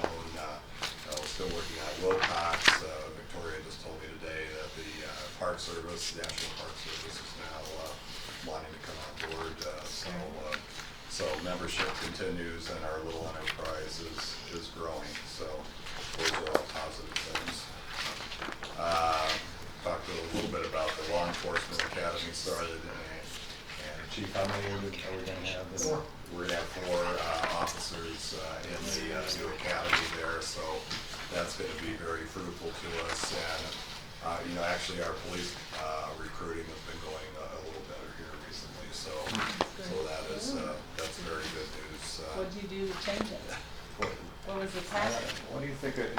I think we're getting some outside people that already are experienced. So I don't know if it's anything we've done, but finding those types of candidates makes things a lot easier. So I'll give Lily Perry all the credit. She did it all. We have some, you know, I have something in here about Chewy, and I just want to give a shout out to Laura and her crew on all the tournaments that they've brought in to the city, and certainly that helps fill up hotel rooms on the weekends in the summer, so that's a good thing, and great reports from the folks that participated here. So I think the investments we're making in our sports and leisure facilities are going to pay off in the future. So I think that's all good. So anything else, feel free to ask. Yeah. Questions for Chuck? I had one question. On the under leisures for Laura, I saw that the participation is down by 10,000 people, but then our revenue is up by 80,000. It just seemed like kind of a weird. Actually, there is an explanation for that. Okay, That's a there good could question, be but I'll let Laura. Explanation there. I'll let Laura do that. Yeah, thank you. We do have our classes are in turnover, so it's individual class participation numbers that you're seeing that is down, which is anticipated as we're rebuilding those types of programs. But the head counts are what is way up at the bottom, and you can see it coinciding with the revenue that has taken a big jump. That has a large, that is largely due to increased participation at the Cove. Okay. Those entrances are up. We had a big bash this year. We had over 400 in the Cove last Sunday, which is tremendous. And this also includes the June field rentals, which we had four tournaments going on simultaneously. So those are good indicators. We should see another increase, I'm hoping, for the July and August timeframe, because we had 2 large state format tournaments during that time. So it does look a little bit wonky. And that does show the transition, because last year we were still having some of those classes and stuff. So we were anticipating some dips in that location and some higher revenue projections. Okay. And it'll level off eventually, but it's not leveling off yet, so that's good. That's a good thing. Yes. Same general area, the library circulation numbers, do you have a sense of, are those moving up, moving down, changing any kind of way? I didn't get the comparative numbers on that, so I'm sorry I don't have the historical values in front of me. The library is hopping right now. It is full every single day. I couldn't even get a parking space when I was driving in here. So discussions with Emily says everything is up, but I can't give you the exact numbers right now. But if you'd like for me to get them to you, I'm happy to. Just curious how we're doing, it sounds like They're up. It's up. All the time, yes. Very, very busy. Love our library. You can always park in the spot marked for the mayor, but beware that it's near fire hydrants, you may get a ticket.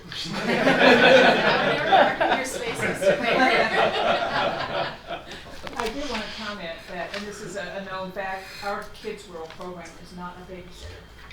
You really have some robust programs in that, and I think that needs to be acknowledged that, I mean, it's really some camps kids go to and pay big money for, that we're really doing a great service there. Anybody else? Yes, ma'am. One more question. On the next steps for the development of the property at the airport, Tony, you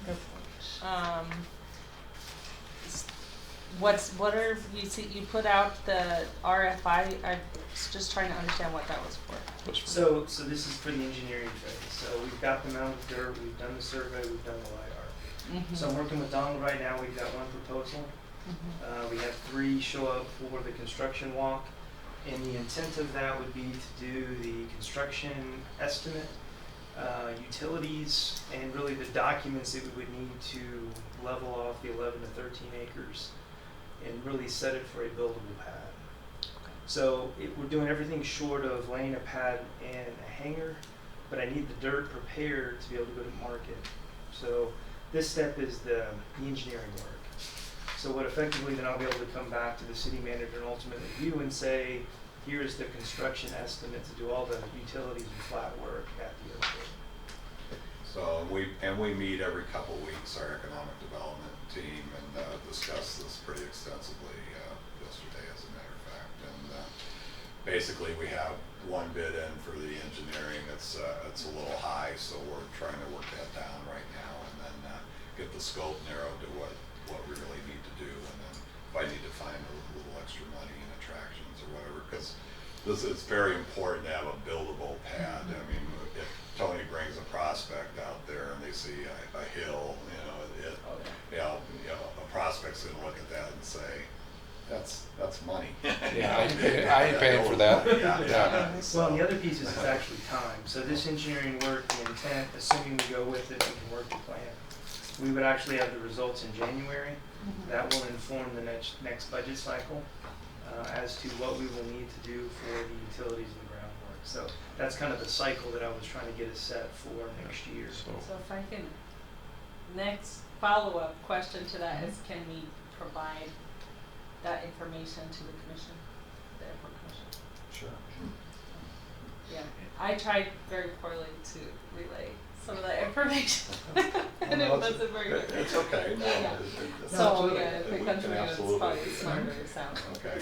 So what or we'll let Sharon know, and she can. So what you Sharon's tell involved, so she what you tell us, Tony, is the decision point for us then would be sometime before the next budget cycle. Yeah, what we're going to get are it's much like the Fry Garden project, Yeah. where you're in the engineering phase, and then we will have the estimates for how much it's gonna cost to prepare the property. That will show up as a budget item next year for council discussion, so.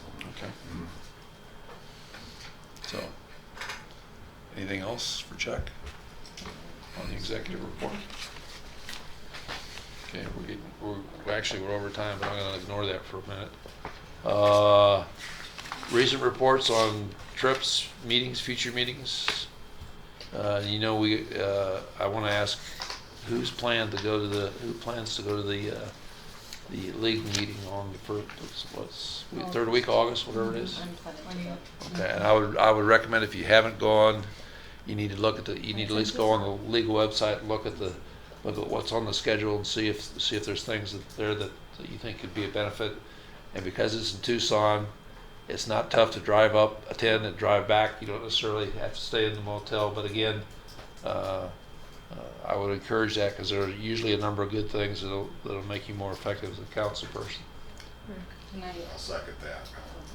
Highly recommend that. Did we get any volunteers for the flag thing?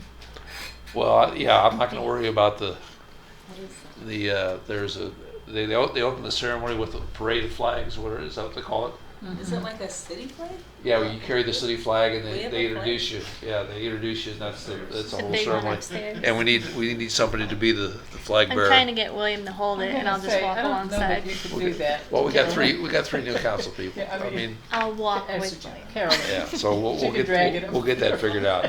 Yeah, and the big thing, really, the sessions are important, but, you know, just meeting your colleagues from around the state and, you know, talking It's about, beneficial. you know, a lot of us share the same issues, so.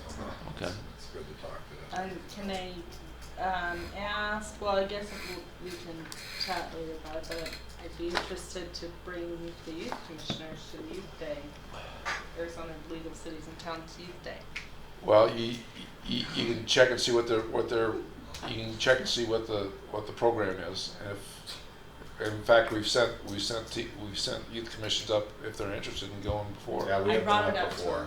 Yeah. Work At with the last Victoria and Laura and, Yeah. we'll figure that Do out. they have shirts that?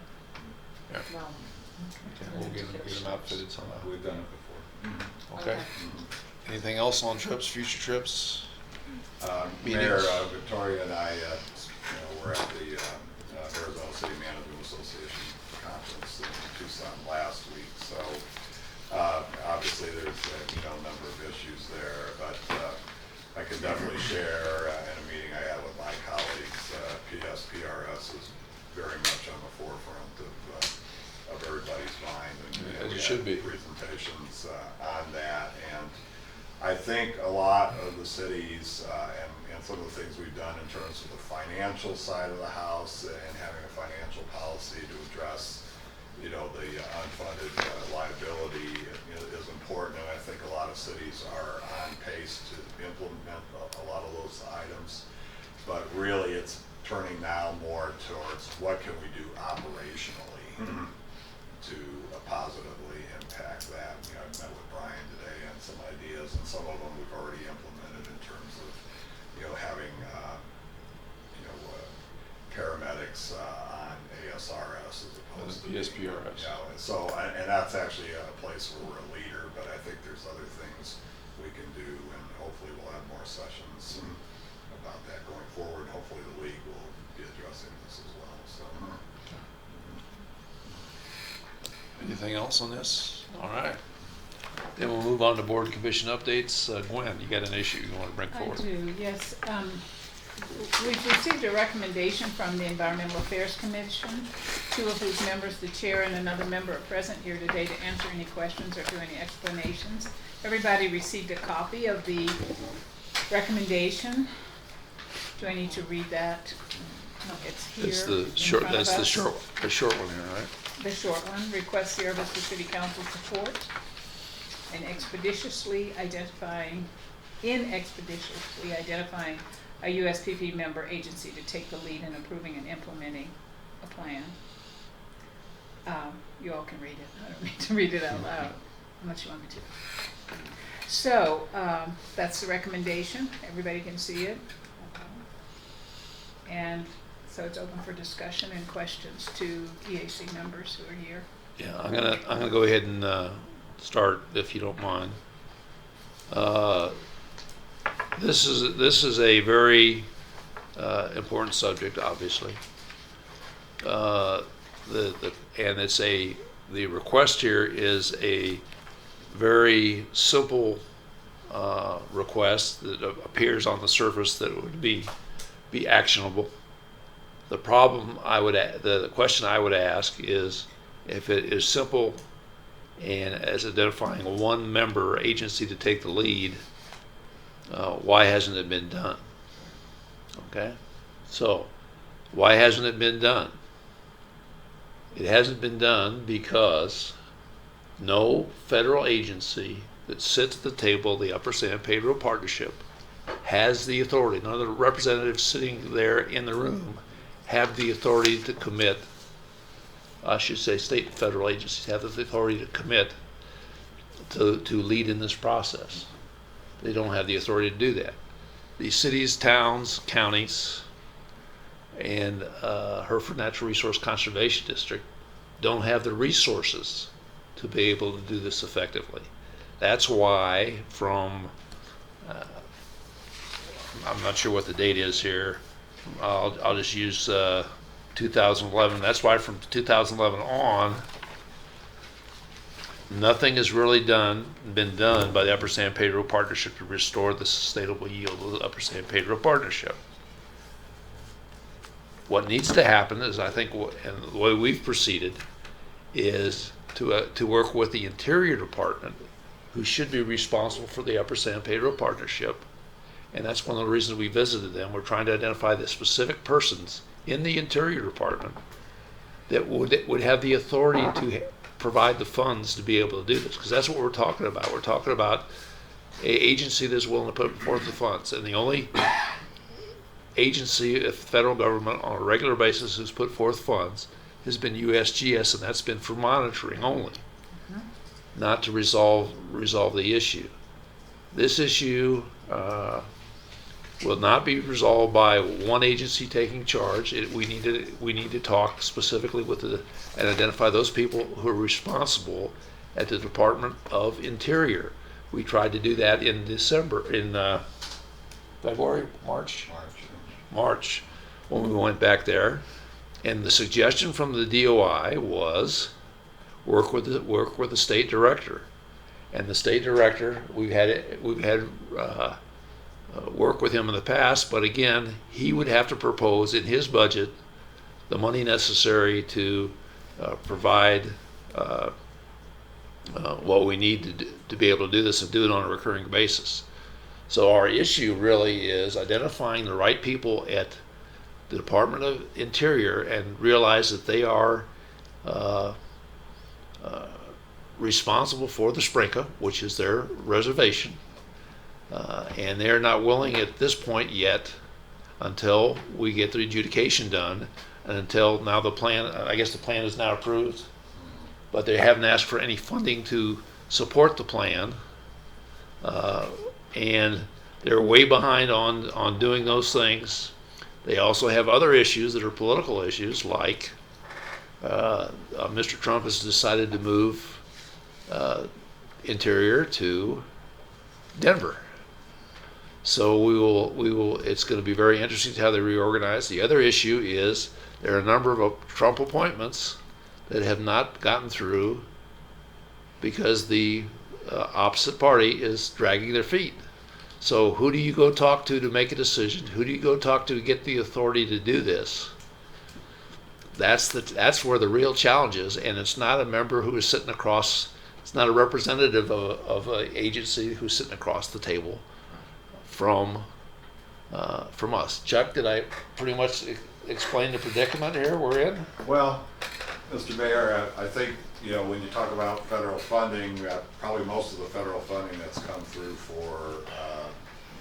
through the Upper San Pedro Partnership has actually come through the Department of Defense and not Interior. Interior has failed ever since Jim Colby was on the Appropriations Committee to send any funding really towards the San Pedro, and that's been going on for quite some time. frankly, it has made the partnership, I guess moribund would be a good word. You know, it's really been hampered by lack of funding, and so discussions have really centered on focusing the partnership more on technical issues. It started as a technical operation and is now going back to its roots, where the scientists and engineers are the people meeting and going over, you know, various aspects of both hydrogeology and the potential projects that could you know, come out. So that's the vetting agency. USGS is involved in that, or ADWR, obviously the city, the county, and others. But that doesn't mean that work hasn't continued on in this area. Most of the work, especially with regards to recharge and ear stream recharge, and looking at flood flows and surface water runoff, has been going through the Cochise Conservation and Recharge Network, of which we're a member as well. Mayor Mueller and I attend those meetings, and Ms. Lassar also does from the technical aspect. So that group is working with Nature Conservancy and the county. Bisbee is also involved, and the Hereford NRC is involved. And I think is actually doing a pretty good job working on large-scale recharge projects. It takes a long time to do these things. You've got to have land in place. You've got to put together a plan, engineering, funding. But the good thing about that group, and especially Nature Conservancy in this case, is they have access to grants, and not necessarily governmental grants, but grants through private foundations. And we've been able to leverage both government grants and private foundation grants to actually make progress on a couple of large-scale projects. The next one we'll see will be on the Bella Vista Wash, just north of the Environmental Operations Park, and work is proceeding on that. I think that could have a very positive impact. We're also looking at potentially taking effluent, especially when the tribute gets started, and moving some of that water to the south towards a property called the Riverstone property, which is directly east and next to the river of the tribute. Now, the land slopes towards the north, so there's some engineering and things that need to be involved in that. But we are very actively involved in all of those projects, so we are doing a lot. You know, I wish Interior could do more, but you know, frankly, they've never put the San Pedro in the budget, and have been very reliant on either other agencies or the local governments to affect projects or things on their behalf. You know, and Tony can back me up on that through his experience on the Ford. So it's very frustrating and disappointing actually to work with BLM on these things. So we're kind of on our own. We use partnerships. I think we're doing it you know, the best we can right now, given the funding available. Probably much too slow in the eyes of some. Yeah, I just want to jump on a couple things real quick here, Chuck. Is the first thing is the DoD has in fact contributed probably most of the money to the projects, and they're continuing to do that. They've got a Sentinel Landscapes program where basically Fort Huachuca and the area around Fort Huachuca is one of the designees. They're probably the furthest along of the 7 or 9 areas that have been designated across the country to do this, and they're looking at not only water, but they're looking at wildlife and all the other corridors and all the other things that need to be done to ensure that we protect our environment.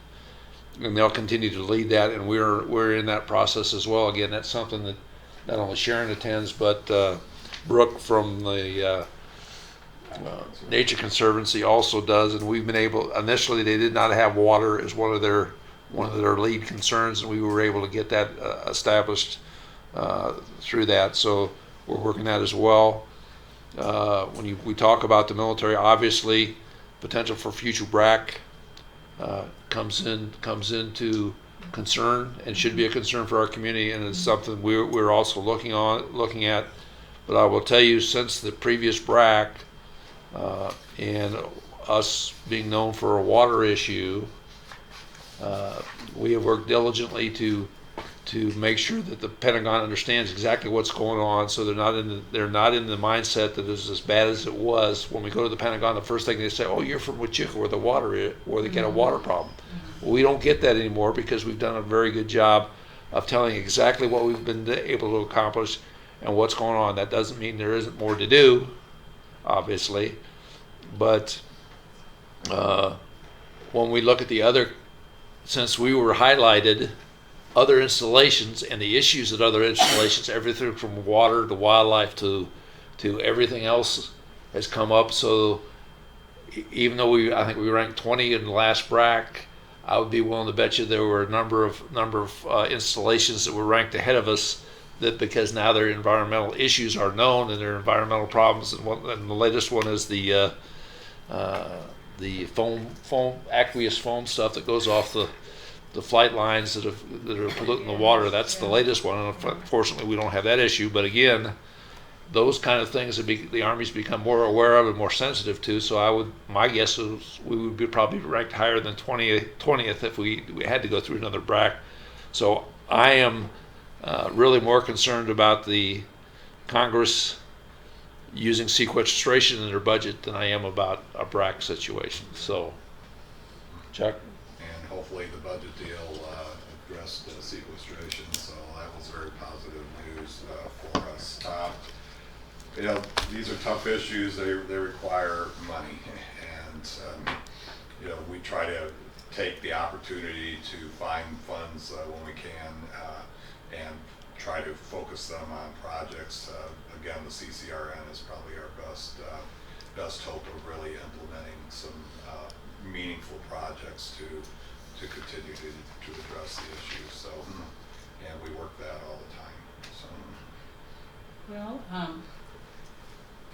that's the response, and I wanted to thank the. Well, the thing is, we're not going to quit on the water. I'll tell you guys, Right. we're not going to quit on the water. We're going to try to figure out a way to get this done. The problem is, it's going to be more difficult than we think it's going to be, and actually working with our new representative and the two senators, we've already talked water issues with them. We'll continue to do that. We got to figure a way to get the Interior Department, the people that should be responsible for doing some of this, to get off their dead end, and we have not been successful. And that's going to take a serious effort with our legislators, and we're already addressing some of those issues. You had a question? If I may ask, as far as EAC's Environmental Affairs Commission part of this, should we just leave it as it is now then with this paper and quit bringing this to you? And we understand, we recognize it's being worked on as best you can, but we're still concerned about the 2004 National Defense Authorization Act, and someone's going to come back with a hammer. But well, one of the problems with that act is there's no hammer, and that's why we're having trouble getting funds out of the Interior. Well, they say, "Oh, that's we're not worried about that." Really, the only thing that was mandated in the 2004 NDAA was a report through USGS that ran through 2011.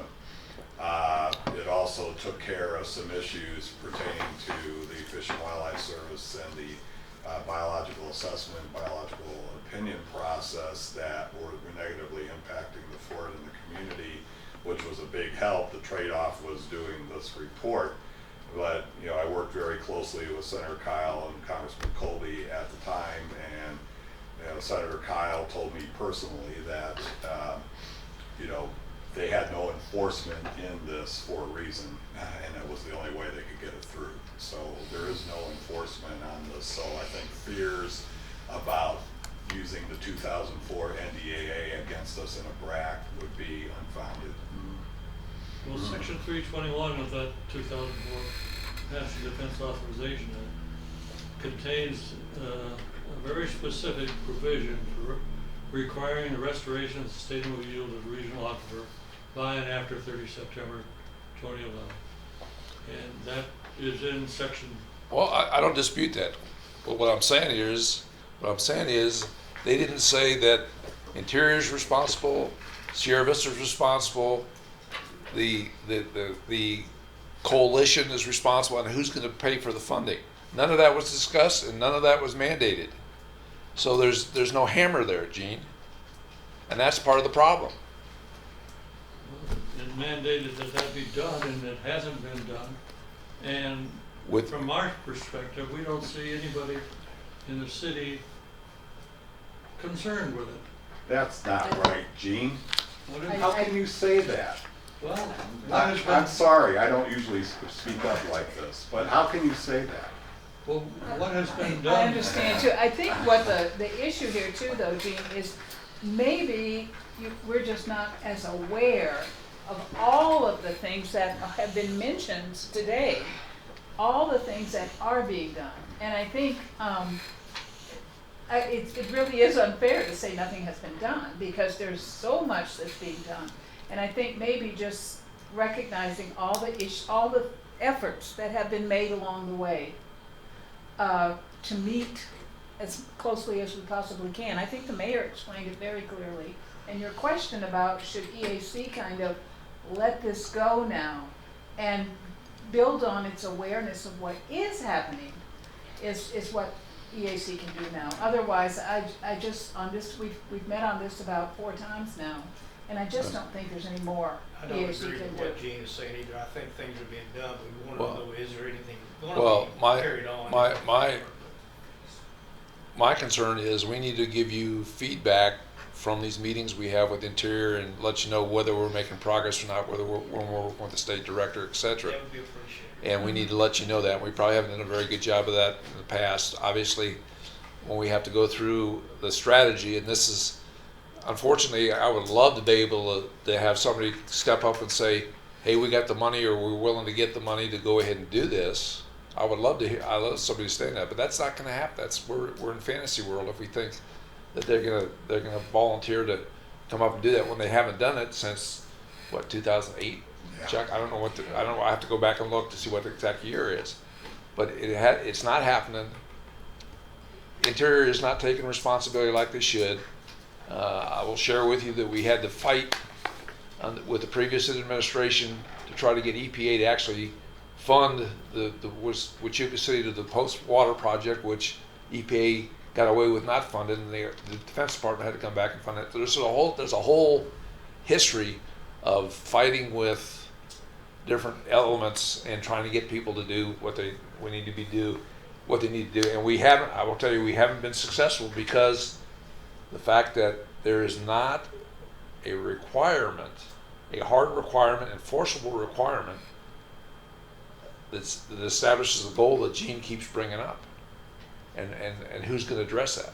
And there was no funding to go along with it. Everything we got was funding that Colby had earmarked or USGS fund other than defense funds. Actually, Mayor, the BLM was upset with what Congressman Colby did because he peeled $1 million out of their a budget. year out of the budget they already had, so it wasn't extra money. Yeah. Look, as far as the recommendation, though, that the council appoints somebody from USPP to be a lead, it doesn't sound like that's Well, the something we could council at all doesn't have an do the authority. appointment. Well, I understand. Yeah. That's the recommendation. I'm just Yeah. addressing that. And my thing is, if there was an agency out there that wanted to do this, they would have come forward. But again, I will tell you, the representatives at the table from the federal and state governments aren't authorized to do that, and they will not. As good bureaucrats, they will not step over that line.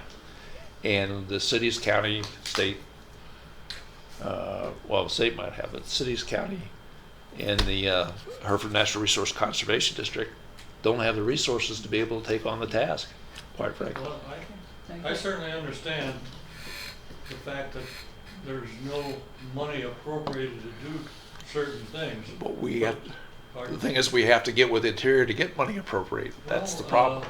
There are other sources of funding. There's grant funding that could be taken on by any of these agencies And that is happening, as Chuck mentioned, with the CCRN. The Nature Conservancy is doing a great job of locating funds available to be able to work on those projects. But nobody is working on applying for grant funding to do this kind of stuff. And I think we have enough justice. Well, that's not true. That's not. Just not true. That's just not true. Are we talking about grant funding, or are we talking about TNC type of? Well, TNC has gone to other agencies, other groups, and gotten grants. Yes, but how about looking at grant funding per se?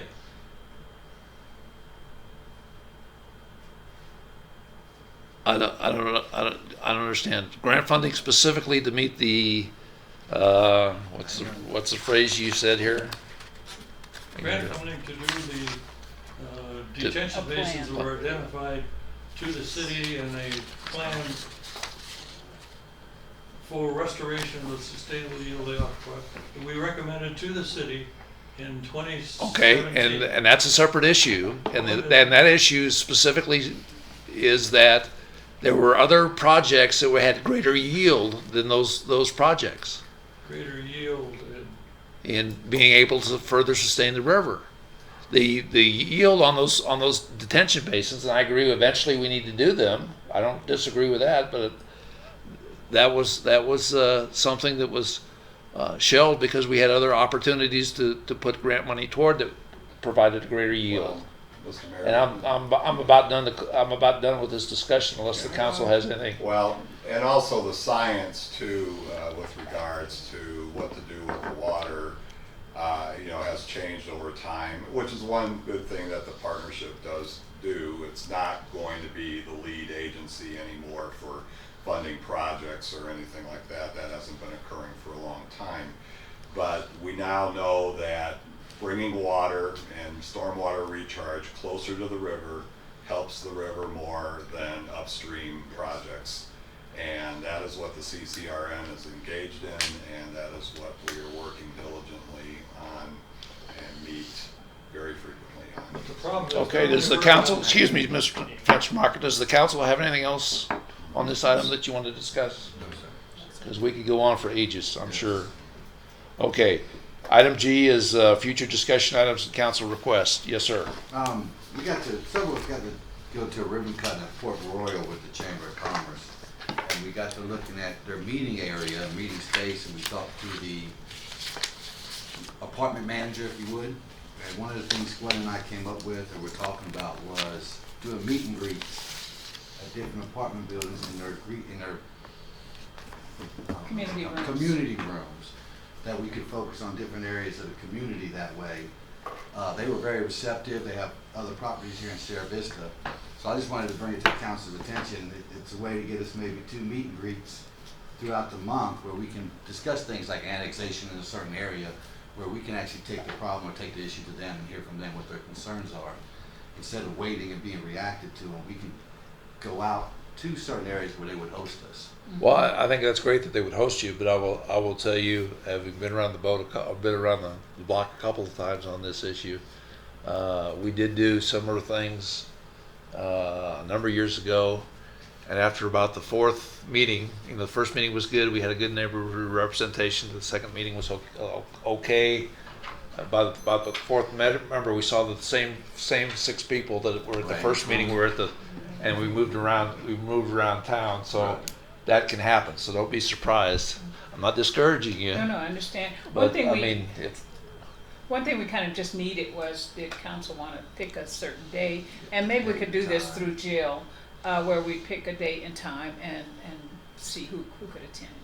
So it's really, we're going to do it. Yeah. And but one thing we won't do is have a topic of pre-planned topic. It'll just, unless the city is doing something. Well, unless there's a concern in the neighborhood. For example, if you wanted to go to where are we doing the park, the Timothy Lane Park. If you want to have one, I know there's an apartment complex near there that has a room, and you want to talk specifically about the park and why we're doing the flood control and the park improvement at the same time. then that may be, Yeah, that may be neighborhood appropriate, yeah. And some apartments have more people who are just snowbirds or who may Yeah. not have that deep interest in the community. Others may have well But lived you, in. yeah, but you invite not just the people in the apartment, you invite Right. everybody in the The area. area. Sure. So if everybody's okay with that, if there's no objection, then we'll do it through jail and set up places and stuff like that, right? Okay. Okay, anybody else? Last call, meeting's adjourned, thank you very much. And we'll talk about the 15-minute presentation.